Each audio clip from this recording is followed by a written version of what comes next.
Brett Podzinski waited in an online queue for hours. Hours for a World Cup ticket. Not uncommon. FIFA's ticketing system has been one of the most chaotic in the tournament's history, with waiting rooms, countdown timers, and session timeouts that sent fans back to the start of the line. But Brett got through. He found 2 seats at Seattle's stadium. Good seats. He checked the location on the seat map. He paid $515 each. He got his confirmation email, and his seats were somewhere completely different. Behind the goal, opposite side of the stadium, not close to where he'd bought. FIFA had, it emerged, added new ticketing zones after some fans had already purchased. Fans who had selected Category 1 seats were reassigned to Category 2 areas. A different section, a different price bracket, the same non-refundable transaction. Brett spoke to CNN this week. His story is not unique.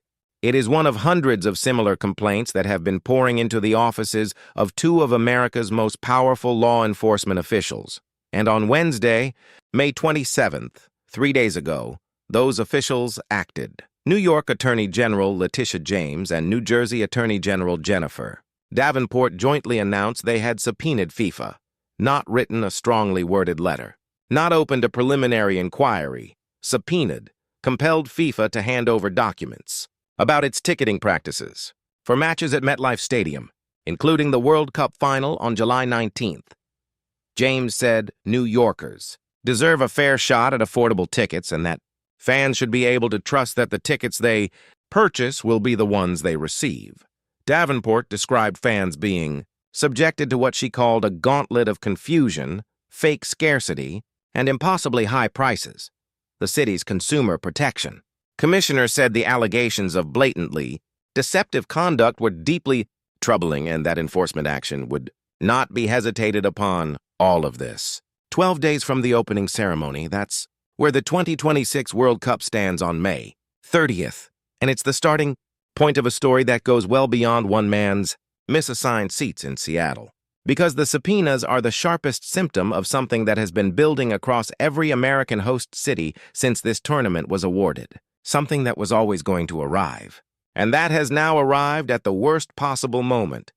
America's host cities were sold a promise. A transformational economic promise. FIFA and the World Trade Organization co-authored a report projecting $30.5 billion flowing directly into the U.S. economy from this tournament. The accommodation sector would benefit most. Hotels, food, transport, retail, all of it carried upward on the wave of 6 million international visitors spending freely across 11 cities for 6 weeks. That promise is not being kept. And the data now says so clearly enough that major institutions are putting it in writing. The World Economic Forum published its assessment 1 month ago. Hotel rates are down by 1/3 in host cities from Atlanta to San Francisco, not slightly below projection. Down by 1/3. Natixis, one of Europe's largest investment banks, published its own economic analysis 2 days ago. Its conclusion was blunt. Hotel bookings in many host cities are below expectations. International tourism to the United States has softened since 2025. High ticket and travel costs are constraining consumer spending. The overall effect of the World Cup on the U.S. economy will likely remain muted, the word used by a major investment bank to describe the economic impact of an event FIFA's president. Compared to 104 Super Bowls, the American Hotel and Lodging Association has issued a formal warning. The kind of language trade bodies use when they want their members to understand that the situation is serious. Expectations for full hotel occupancy in key host cities may need to be reassessed. The potential shortfall in tourism revenue has been identified as a significant concern for both private sector operators and local economic planners. Here's where things get specific. And specific matters because the gap between projection and reality is not evenly distributed. Some cities are feeling it much more sharply than others. Kansas City was projected to attract 650,000 visitors over the course of the tournament. Kansas City is a mid-sized Midwestern city with genuine sports culture and genuine civic pride about its hosting role. Its host committee worked hard. It met every safety and security benchmark, and 85% of its hotels are reporting lower than expected bookings. 85%. That is not a rounding error. That is a structural failure of the demand that was promised.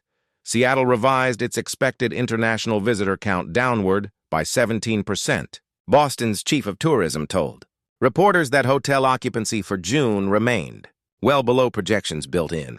2024, Dallas hotels that listed rooms at nearly $400 a night in December are now advertising them at $250. In Philadelphia, FIFA canceled thousands of hotel room reservations it had pre-blocked without explanation, without adequate notice, leaving hotels holding unsold inventory with no anchor tenant and no replacement demand arriving to fill the gap. The industry has a phrase for this now. FIFA created an artificial early demand signal. The reservations made it look like demand was real. The cancellations revealed it wasn't. And through all of this, the hotel shortfalls, the booking revisions, the canceled room blocks, FIFA has been doing something else.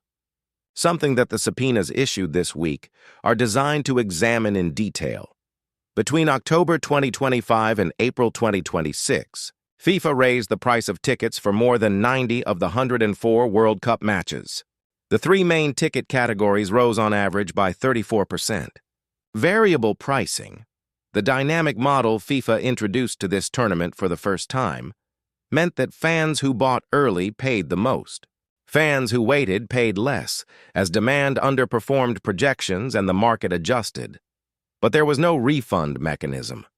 No compensation for the fans who bought at higher prices in good faith and watched the market move against them. FIFA's terms were explicit. All sales final. The risk of the dynamic pricing model fell entirely on the consumer, and then came the seat reassignments. New ticketing zones added after purchases. Category 1 buyers moved to Category 2 sections. Fans who had waited in queues for hours, who had made decisions based on seat maps they trusted, receiving confirmation emails that described something entirely different from what they thought they'd bought. The New York City Department of Consumer and Worker Protection called this a violation of the city's Consumer Protection Law. The attorneys general of 2 states issued subpoenas on that basis. It's worth pausing on what a subpoena means in this context. This is not a complaint. It is not a request for voluntary cooperation. It is a legal instrument compelling FIFA, an international organization operating on American soil, to hand over its internal documents. FIFA cannot simply decline. It cannot issue a press release and move on. It has to comply or face consequences under American law. The investigation will examine the ticket release schedule, FIFA's public statements, the seat category reassignments, and whether FIFA's conduct violated consumer protection law. The potential punishments, if the investigation finds violations, remain unclear. But the process itself is already a story that will run through and beyond the tournament. New York's mayor, Zohran Mamdani, moved this week in a way that illustrated exactly what the ticket crisis has produced politically. He announced he had secured 1,000 tickets at $50 each for New York residents. A tournament with final tickets priced at over $4,000 at primary market minimum.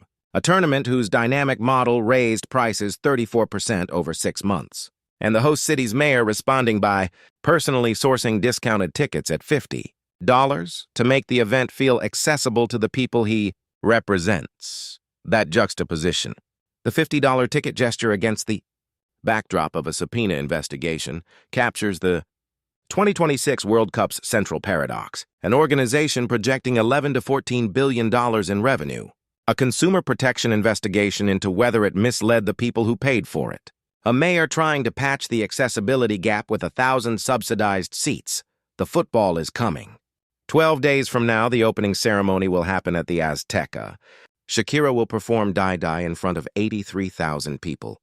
And Mexico will face South Africa in the same fixture that opened the 2010 tournament in Johannesburg. Whatever is happening in the offices of the New York Attorney General, whatever the investment banks are writing about muted economic impact, whatever the hotel occupancy data says about the gap between promise and reality, the football will be played. But the cities that hosted it are going to be counting the cost long after the ball stops rolling. The $30.5 billion projection is not going to materialize. The transformational windfall that justified years of investment, disruption, and preparation across 11 American cities is arriving in a muted form.